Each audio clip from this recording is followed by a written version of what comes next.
ద్రౌపది పంచ పాండవులను వివాహం ఎందుకు చేసుకుంటుందో తెలుసుకుందాం.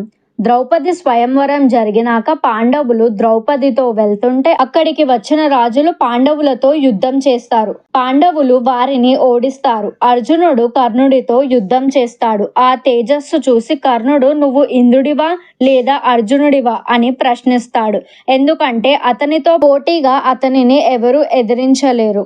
అప్పుడు అర్జునుడు "నేనొక బ్రాహ్మణుడిని" అని చెప్తాడు. బ్రాహ్మణులతో యుద్ధం చేయడం భావ్యం కాదని కర్ణుడు వెనుదిరుగుతాడు.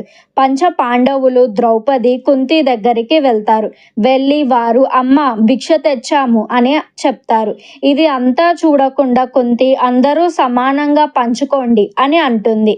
అప్పుడు ధర్మరాజు అర్జునుడితో అంటాడు, "తను నీకు మాత్రమే భార్య" అని అంటాడు. అర్జునుడు "నేను అమ్మ మాట తప్పలేను" అని అంటాడు. కృష్ణ బలరాములు అక్కడికి వస్తారు. ఇది అంతా ధృష్టద్యుమ్నుడు చాటుగా చూస్తూ ఉంటాడు.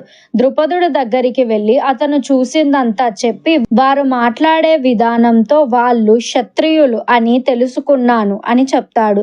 ద్రుపదుడు వారిని భోజనానికి ఆహ్వానిస్తాడు. అప్పుడు ద్రుపదుడు వారి పరిచయం అడగగా వారు పంచ పాండవులు, పాండురాజు కుమారులు అని చెప్తారు.